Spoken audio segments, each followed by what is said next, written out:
സാഹചര്യത്തിൽ സവിശേഷമായി അല്ലെങ്കിൽ പൊതുവായി കേരളീയ സാഹചര്യത്തിൽ സവിശേഷമായി നിലനിൽക്കുന്ന ചില പ്രശ്നങ്ങൾ, തൊണ്ണൂറുകൾക്ക് ശേഷം വന്നിട്ടുള്ള ചില മൗലികമായ പ്രശ്നങ്ങളാണ് നമ്മളൊക്കെ ചൂണ്ടിക്കാണിക്കാനുള്ളത്.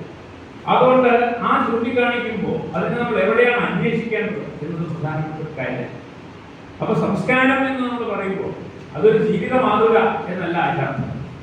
അങ്ങനെ നമ്മൾ ഭക്ഷണം കഴിക്കുന്നു, വസ്ത്രം ധരിക്കുന്നു, ഭാഷ സംസാരിക്കുന്നു, അതിനെയൊക്കെ നമ്മൾ സംസ്കാരത്തിന്റെ ഭാഗമായി കാണുന്നത്. ഇതിനെല്ലാം ചേർത്ത് നിർത്തുന്ന ഒരു കാര്യമുണ്ട്, അതിന്റെ പേര് ധാർമ്മികത എന്നുള്ളത്. അതുകൊണ്ട് എന്താണ് സംസ്കാരം എന്ന് ചോദിച്ചാൽ അത് ധാർമ്മികതയാണ്. അതിനൊരു എത്തിക്കൽ കോഡുണ്ട്. ഈ ധാർമ്മികതയ്ക്ക് എന്ത് സംഭവിക്കുന്നു എന്നുള്ളതാണ് സംസ്കാരത്തെ കുറിച്ചുള്ള ചർച്ചയിൽ പ്രധാനം. അതാണ്, അല്ലാതെ വസ്ത്രം മാറുന്നു, അല്ലെങ്കിൽ ഭാഷ മാറുന്നു, അതല്ലെങ്കിൽ നമ്മുടെ എന്താണ് ഭക്ഷണ സമ്പ്രദായങ്ങൾ മാറുന്നു, ആചാരവിശ്വാസങ്ങളിൽ മാറ്റം വരുന്നു, അതല്ല സംസ്കാരത്തിൽ വരുന്ന മാറ്റം എന്ന് പറഞ്ഞാൽ.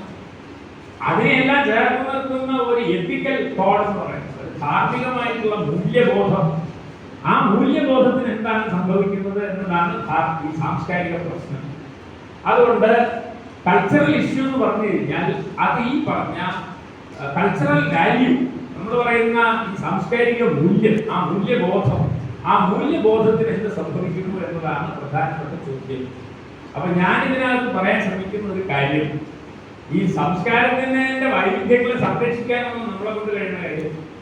നമ്മളെ സംബന്ധിച്ചിടത്തോളം ഈ സാംസ്കാരിക മൂല്യത്തെ എങ്ങനെ ജനാധിപത്യപരവും മതനിരപേക്ഷപരവും സ്ഥിതിസമത്വപരവും ഒക്കെ ആയിട്ടുള്ള ഒരു സങ്കല്പത്തിലേക്ക് കൊണ്ടുപോകാം എന്നതാണ് പരിഷത്തിനെ പോലൊരു മൂവ്മെന്റ് അത് ചെയ്യാൻ പറ്റും.